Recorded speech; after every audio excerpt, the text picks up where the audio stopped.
Et coucou! Alors, petite vidéo parce que j'étais en train de méditer quand soudain ça m'est venu de façon un petit peu hop, spontanée comme ça. Pour ceux qui me suivent un peu, vous savez très bien que c'est un peu de façon spontanée que je fonctionne et que je partage ce que je partage parce que ça me traverse le cœur et ça me nourrit et si ça peut nourrir certains d'entre vous, leur permettre de se retourner, de se comprendre, parce que ce que j'observe, c'est qu'effectivement, le manque de connaissances ne permet pas à la conscience de se déposer dans certains espaces. Cette vidéo, je crois que je voulais l'appeler ce que disent les chiffres. Parce que là, en fait, j'observe, là j'étais sur YouTube, et je regardais le nombre de personnes qui regardent des vidéos sur des guidances, sur les énergies du moment, sur ce que ça dit. Alors, c'est pas un problème en soi de regarder ces vidéos, hein, qu'on se le dise. Hein. Le problème, c'est l'espace depuis lequel tu fais. Tu fais vivre ce mouvement d'aller te brancher sur cette source extérieure. Est-ce que c'est parce que c'est quelque chose qui t'appelle ou une synchronicité où tu tombes par hasard et quand tu écoutes le contenu, tu sens que ça t'ouvre? Et alors, trop cool que ça contribue à ton ouverture. Mais est-ce que c'est quelque chose, ou sinon est-ce que c'est quelque chose que c'est tellement serré à l'intérieur que tu vas chercher des informations à l'extérieur qui peuvent te desserrer? Ces paniques, ça peut fonctionner aussi si tu les ramènes dans ton centre et si tu vois ce que ça fait. En fait, moi j'hallucine, il y a énormément de contenu intéressant pour que les personnes puissent se responsabiliser, se comprendre, se connaître, apprendre à s'aimer, revenir à sa divinité intérieure, refaire brûler le feu sacré, des trucs assez simples mais qu'on a oubliés pour se rappeler à qui nous sommes en fait vraiment. Et en fait j'observe que le truc qui fait plus de vues, c'est comment a-t-elle a proposé ah, j'ai même pas d'idée là concrète. Il y a plein de vidéos qui n'ont absolument pas de sens sur les réseaux sociaux, sinon celui de nous décentrer, nous prendre notre énergie. Et c'est ce qui se passe en fait. Quand tu fais ça, observe comment tu te sens avant et après. Et si tu récupères des infos depuis des sources extérieures pour ensuite te taper dessus parce que toi t'en es pas là. Je dis ça parce que moi ça a pu être ce que j'ai fait. Oh oui mais regarde elle tout ce qu'elle a fait puis moi j'ai rien fait. Et j'observe que je ne suis pas la seule à fonctionner comme ça. Et que ben ça fait mal de fonctionner comme ça. Il y a une séparation quand tu te compares aux autres, tu ne respectes pas ton timing, ta gestation qui est unique. Et en fait, ce que j'observe dans les interactions, c'est que les gens n'écoutent pas vraiment les gens. Les gens projettent sur les gens récupèrent les informations de la vie des autres pour à travers leur prisme. Je dis ça parce que c'est ce que j'ai expérimenté il n'y a pas très longtemps. Qu'en fait, tu déposes une information qui est tienne, et l'autre la passe à travers son prisme mental, et du coup te fait un retour complètement teinté d'une autre énergie que celle que tu as mise quand tu as partagé l'info, et t'es là. Hein? Et tant qu'en fait on se saisira pas que on est le réceptacle de projection, et que ça ne nous incombe pas, et que c'est pas contre nous, et que ben ça donne une grande visibilité sur le prisme de l'autre, tant qu'on laissera pas l'autre à sa juste place, c'est-à-dire séparé de nous, mais en même temps unifié, mais je veux dire pas séparé à la juste place, tu vois, comme les pièces d'un puzzle finalement. On forme une seule et même chose, le puzzle, l'humanité, on est des pièces uniques, on s'emboîte à un endroit unique, et pour autant, quand tu prends ta pièce et que tu essaies de l'enfoncer à la moitié de l'autre pièce, ça marche pas. Non, il y a une juste place où mettre ta pièce. Il en est de même pour nous et nos interactions avec les gens. Il y a une juste place, et quand tu souhaites que ta pièce ne soit pas ce qu'elle soit, parce que la pièce de l'autre tu la juges de mieux, depuis quel espace tu juges la pièce de l'autre comme étant mieux? Depuis une partie en toi qui est blessée et qui croit encore inconsciemment que ce que tu es n'est pas assez. Mais tout ça en fait, quand tu commences à comprendre que chacun de tes agissements n'est que la résultante d'un programme inconscient, bah tu ne t'en veux plus. Tu acceptes ce programme et tu ne te bats plus contre le programme en lui-même, mais peut-être que tu peux plonger à l'intérieur de toi pour voir quelle est la source de ce programme? Où est-ce qu'il y a eu une cassure à l'intérieur de toi? Et ça, en fait, moi, je t'en parle assez facilement, assez comme si c'était simple, alors que je m'aperçois qu'en fait, ce qui est simple pour moi ne l'est pas pour tous. Et puis, en plus, moi, je me suis formée à certaines choses qui me permettent de comprendre tout ça. Puis, ça me passionne d'observer que le processus qui est en cours ne peut pas se dérouler autrement. Je vais vous parler d'un truc. Je vais mettre un peu... Je vais partager un peu ce qui est mien, non pas pour parler de ce qui est mien, mais pour imager tout ça. Il y a quoi, il y a un an? Il y a un an, j'étais attachée de façon toxique. Alors, quand je dis toxique, c'est que ça me drainait. Donc pour moi, l'attachement, il n'est pas vertueux. À un homme. Et j'espérais de lui qu'il se passe quelque chose. Et j'étais dans un truc assez sombre, hein. Enfin, ça me drainait, ça me stressait, c'était pas vraiment feng shui, hein. Et du coup, j'avais conscience de ça. Pour autant, j'avais conscience que le processus qui était en cours ne pouvait pas ne pas se jouer. C'est-à-dire qu'inconsciemment, à travers cet homme, je cherchais à réparer mon père. Mais heureusement que cet homme m'a offert ce miroir pour me ramener à cet endroit-là. Après, je n'ai pas fait ça toute seule. On m'a aidée, on m'a accompagnée. J'ai rencontré un thérapeute qui m'a, en une séance, non pas sauvé la vie, mais ramené à cet endroit-là et qui m'a permis de faire ce qui n'avait pas été fait avec mon père, qui a disparu, qui est décédé depuis presque maintenant 30 ans. Je veux dire par là que les programmes inconscients sont des programmes inconscients. Bien évidemment que si j'avais eu la main chaque matin pour me réveiller en mode je ne veux pas subir ce stress et cet attachement toxique avec cet homme, je l'aurais fait. Sauf que je n'avais pas la main, parce que c'est le programme inconscient qui cherche à regagner son centre, l'équilibre, et dans une toxicité excessive comme ça, il n'y a pas l'équilibre. Il n'y a pas l'équilibre, c'est pas compliqué. Donc quoi de mieux que de faire vivre cette expérience, mais en fait il faut voir un peu plus grand, mais je sais pas si je vais pas perdre la moitié, c'est pas grave. Quand ça se passe dans la forme, c'est que c'est déjà en mouvement dans ton dedans. Hein. Et oui.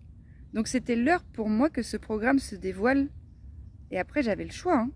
On a toujours le choix parce qu'il y a énormément de programmes qui se dévoilent à vous dans vos quotidiens pour vous dire ça va pas, ça va pas. Et il y en a beaucoup qui sont là. Si ça va, si ça va, si ça va, si ça va. Qui ne regardent absolument pas à l'intérieur ce que ça fait. Pour qui la remise en question est compliquée. C'est compliqué de se remettre en question parce que c'est accepter que ce qui a été ne sera plus. C'est accepter de faire advenir quelque chose qui de toute façon pousse à l'intérieur de nous, sur laquelle nous n'avons pas la visibilité, ni la main, ni le contrôle. Et c'est ça qui rend l'expérience compliquée, c'est qu'on veut contrôler les choses. On veut se réveiller dans un état de stabilité. On veut être lumineux tout le temps. On veut être conciliant tout le temps. On veut avoir la parole juste tout le temps. On veut ne pas être en colère. On ne veut pas être triste. Tout ça, c'est issu de programmes sociétaux, hein. Because, what you don't want to be en colère? Pourquoi tu ne veux pas être en colère, mon ami? Si je te dis que la colère, c'est comme le voyant de ta voiture qui t'informe que tu n'as plus d'essence, c'est plutôt chouette d'être en colère. C'est plutôt quelque chose qui finalement est inhérent à ta nature et qui te permet de ne pas tomber en panne. Le problème, c'est quand tu n'as jamais autorisé cette colère à être, et que maintenant, tu as 12 tonnes de colère en stock, et que ça n'a pas pu circuler. Ah bah là, ça déboîte un petit peu plus quand ça sort. Et c'est ok, hein, ça trouve toujours le chemin. Hein. Moi, j'avais 12 tonnes de tristesse en stock. T'inquiète pas qu'à un moment donné, je pouvais pas le porter. Hein. Je pouvais plus le porter. Je pouvais plus le porter, tout ça. Et que l'expérience dans la forme m'a proposé de déposer la lumière là-dessus. Est-ce que j'ai choisi tout ça? Non, ça s'est dévoilé. Ça s'est fait. Comment ça s'est fait pour moi?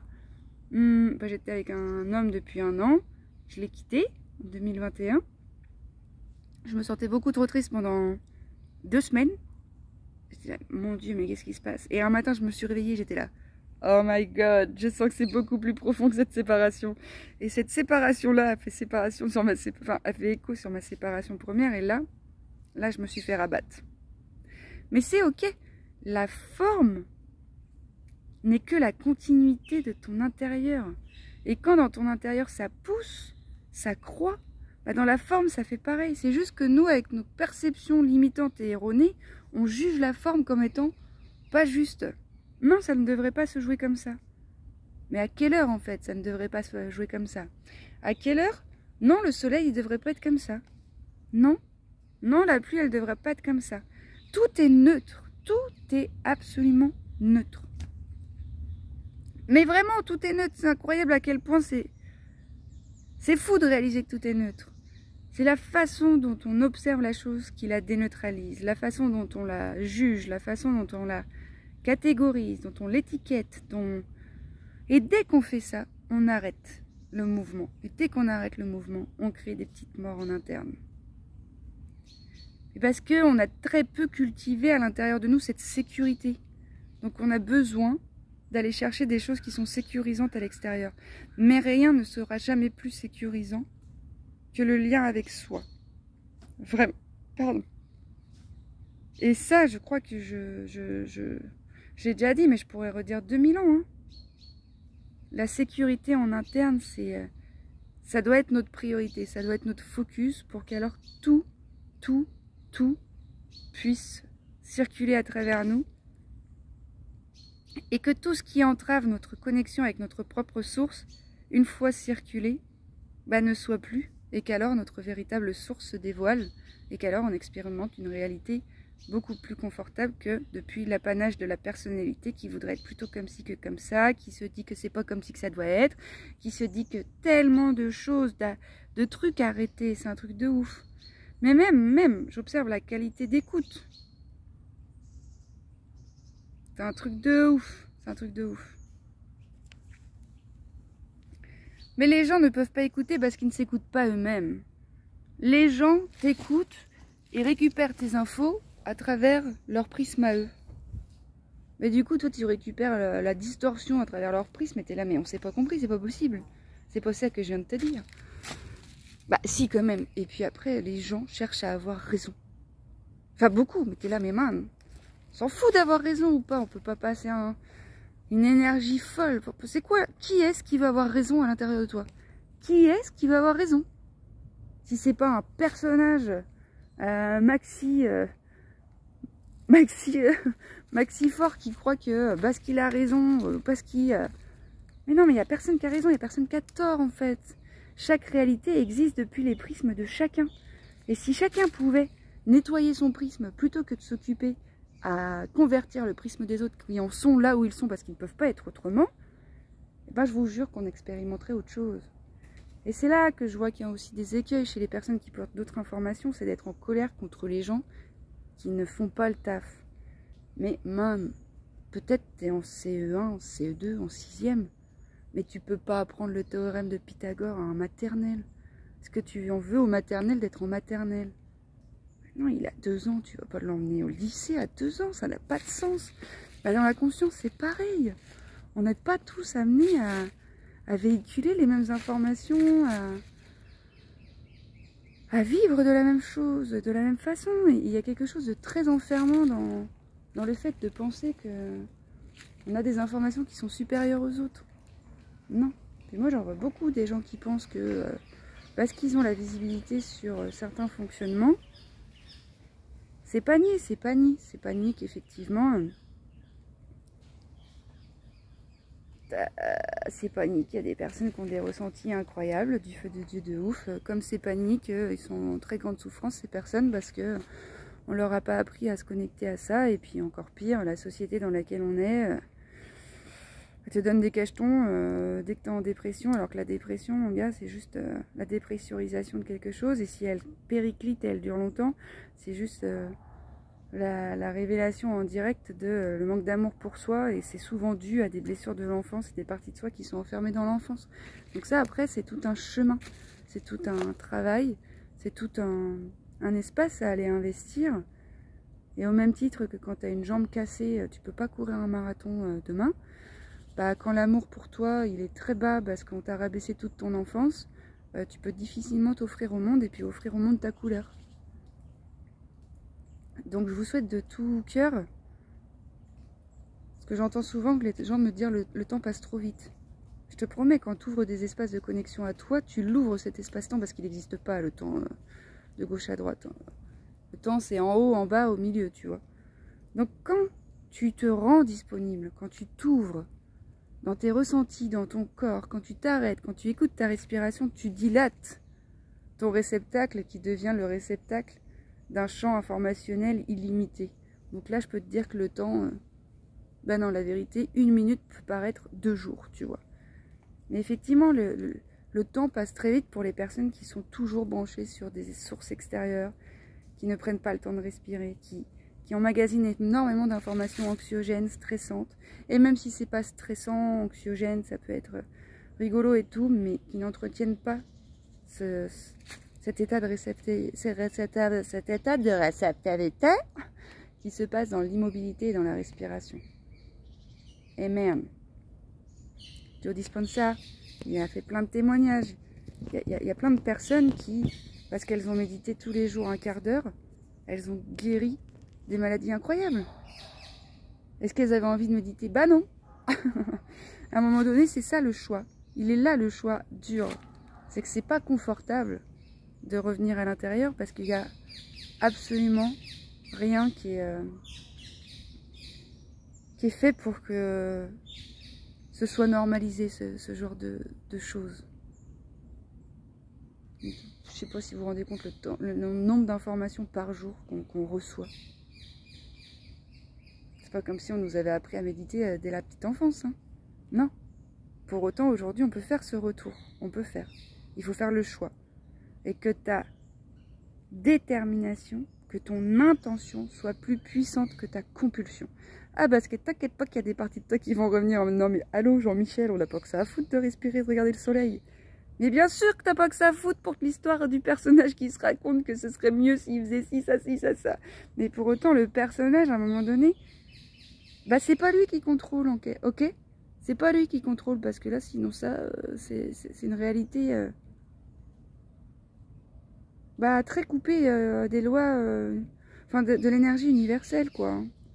C'est une course à la performance, c'est la concurrence, c'est la comparaison, bah, c'est tout ce qui est séparation finalement quand on y pense. Hein. Bon, I'm gonna stop here because I'm a little bit lost.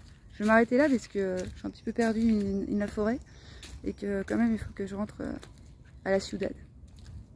Voilà les amis, de tout cœur avec vous, je suis vraiment. Et puissiez-vous regagner votre centre, puissiez-vous vous offrir des espaces qui permettent ça, des espaces dans lesquels vous pouvez être vous, pleinement vous, reçu, aimé, vu, encouragé, et pas remis en question, pas mais n'importe quoi, pas sur lesquels... pas des espaces dans lesquels vous êtes rabaissé, dans lesquels on projette sur vous des peurs, et alors on met à mal votre vérité, qui est votre vérité, et qui est très belle comme ça, et qui n'a pas besoin d'être mise en question, puisque c'est votre vérité à vous, et qu'elle est unique, et qu'elle n'est pas là pour plaire aux autres. Voilà. Voilà, si vous avez à cœur d'être accompagné dans ce chemin merveilleux, d'acquérir des capacités qui sont en dormance en vous, pas d'acquérir parce qu'elles sont en dormance en vous, mais de développer, de vous rencontrer.